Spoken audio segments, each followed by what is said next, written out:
Hola! L'élite mondiale et le Forum économique mondial ont un plan pour prendre votre propriété. Passons en revue leur vision de ce à quoi ressemblera le monde en 2030. À présent, vous devriez avoir vu la vidéo du Forum économique mondial. Vous ne posséderez rien et vous serez heureux. Si vous ne l'avez pas encore vu, n'hésitez pas à le consulter. Consultez également leur article de blog. Bienvenue en 2030. Je ne possède rien, je n'ai pas d'intimité et la vie n'a jamais été aussi belle. Alors, quelle est leur vision dystopique? Comment ça marche et comment vont-ils prendre votre propriété? Pour plus de détails, rendez-vous sur George Gammon. Le lien est fourni. Hola de Colombie. Avec la grande confusion mondiale actuelle, je souhaite faire ma part pour accélérer l'évolution de la conscience humaine.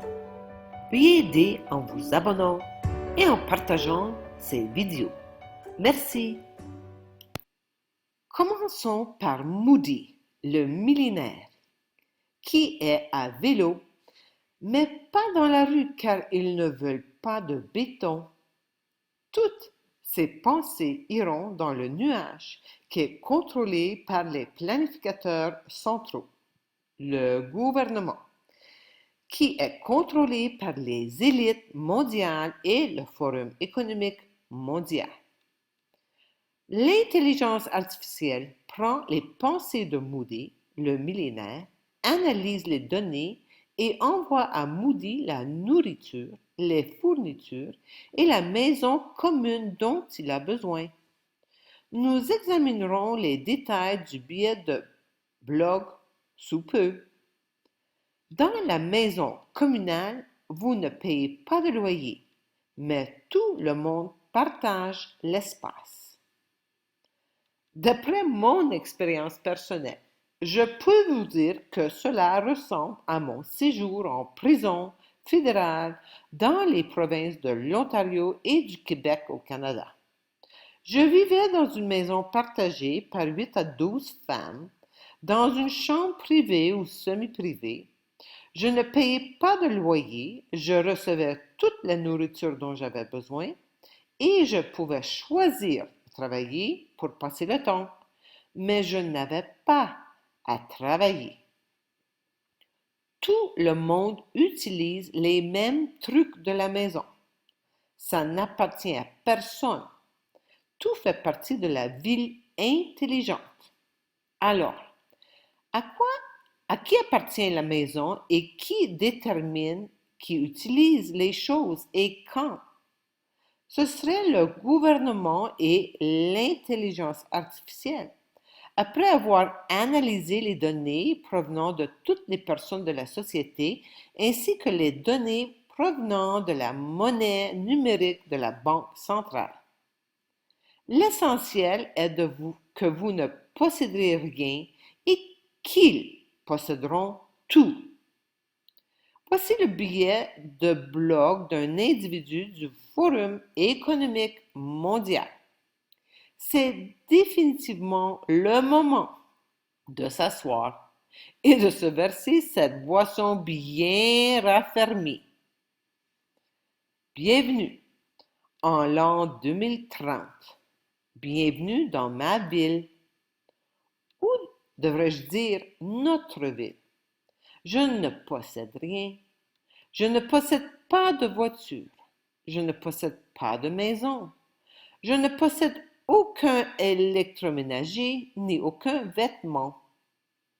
Cela peut vous sembler étrange, mais c'est tout à fait logique pour nous dans cette ville.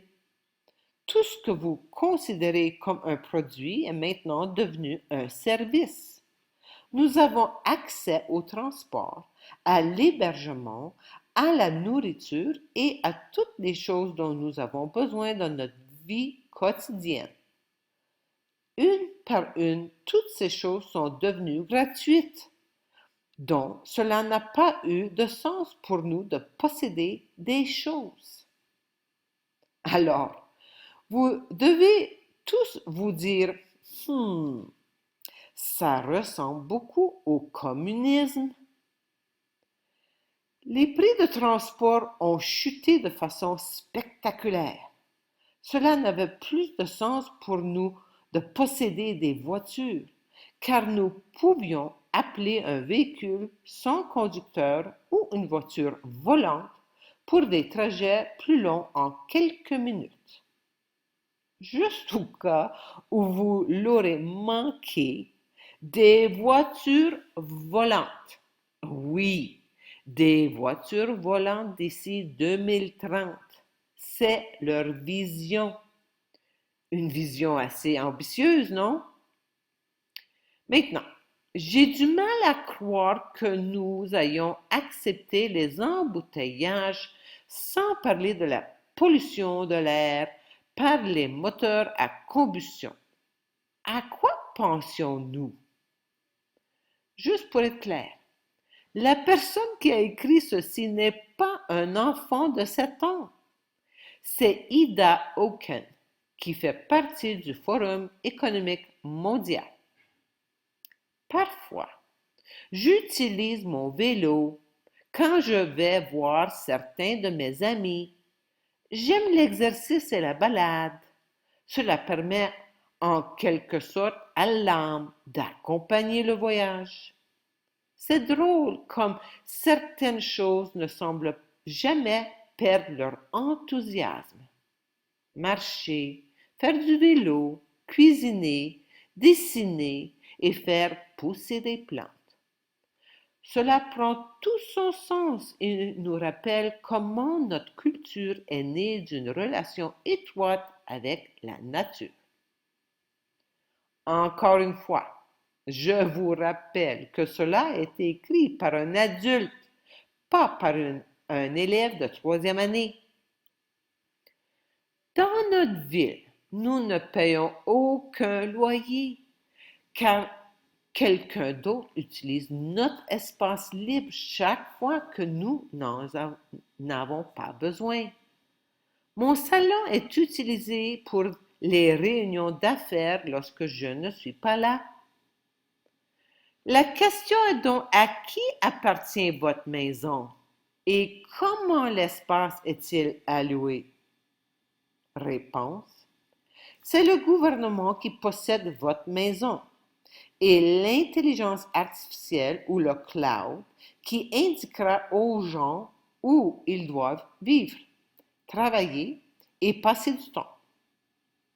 Encore une fois, très similaire à la façon dont la Russie communiste a été créée. Bien sûr, rappelez-vous, tout est gratuit, dont la vie n'a jamais été aussi belle. Tout comme la vie dans la Russie communiste était absolument incroyable. Cela a également facilité la percée de l'économie circulaire. Lorsque les produits sont transformés en services, personne ne s'intéresse aux choses à courte durée de vie. Tout est conçu pour la durabilité, la réparabilité et la recyclabilité. Dans les villes, nous avons beaucoup d'espaces verts et de plantes et d'arbres partout. Je ne comprends toujours pas pourquoi dans le passé nous remplissons de béton tous les endroits libres de la ville. Magasinage. Je ne me souviens pas vraiment ce que c'est. Pour la plupart d'entre nous, cela a été transformé en choix des choses à utiliser. Parfois, je trouve cela amusant et parfois, je veux juste que l'algorithme le fasse pour moi. Il connaît mon goût mieux que moi maintenant. Pensez-y. Les pensées et les rêves se dirigent vers le nuage. L'intelligence artificielle analyse des données en temps réel et crée un profil pour vous au point où l'intelligence artificielle vous connaît mieux que vous ne vous connaissez vous-même.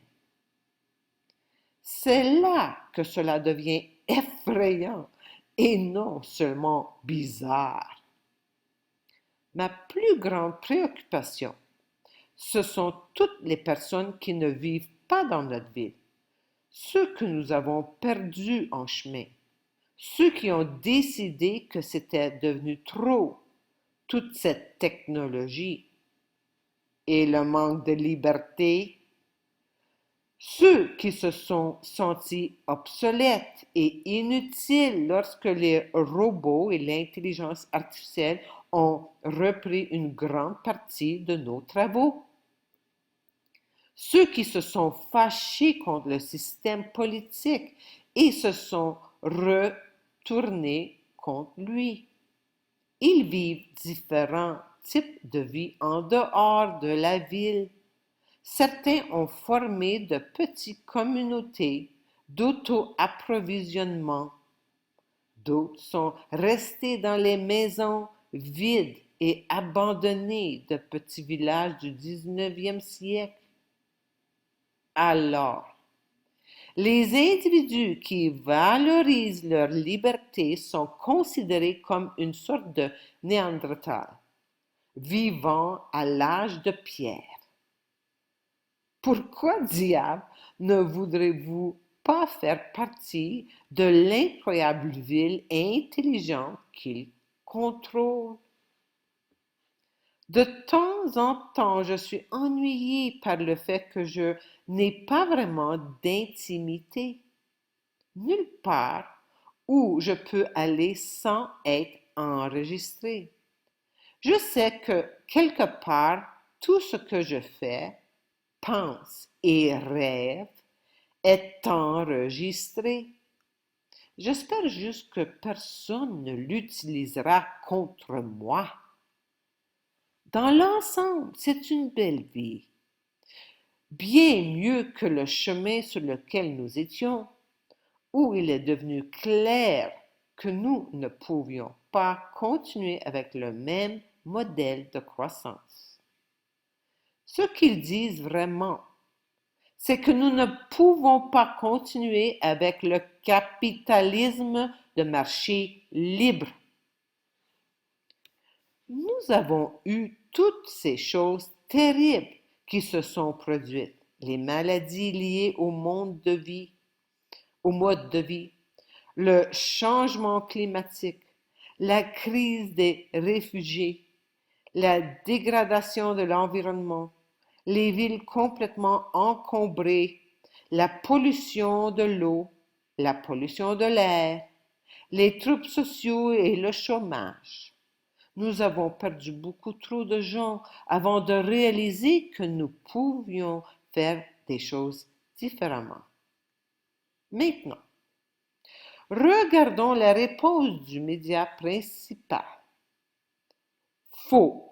Le Forum économique mondial n'a pas d'objectif déclaré de faire en sorte que les gens ne possèdent rien et soient heureux d'ici 2030.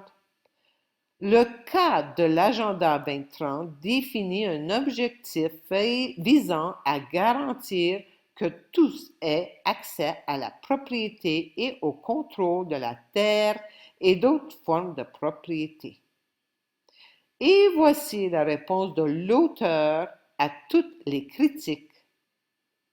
La politicienne danoise Ida Auken, qui a écrit la prédiction en question, a déclaré qu'il ne s'agissait pas d'une utopie ou d'un rêve du futur, mais d'un scénario montrant où nous pourrions nous diriger pour le meilleur et pour le pire.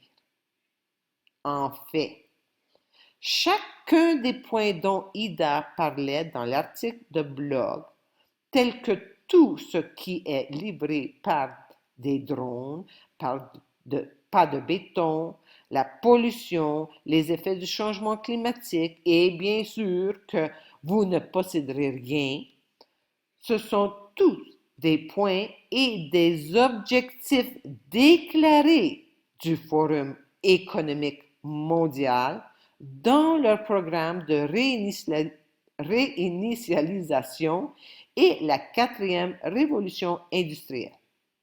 Il n'y a aucune discussion d'aucune sorte ici. La suite dans la vidéo, partie 2. La seule solution est donc très simple. Je dois me connecter à mon vrai moi, mon âme. Facile à dire, pas si facile à faire. Veuillez entrer en action maintenant et faire le choix entre écouter votre mental, l'ego menteur et les autorités extérieures, ou écouter votre âme, l'autorité intérieure. Je consulte et propose des outils pour que vous puissiez trouver votre solution individuelle en faisant contact avec votre âme. Ensuite, votre âme vous guidera efficacement à travers la transition turbulente et durable à venir. Amour infini.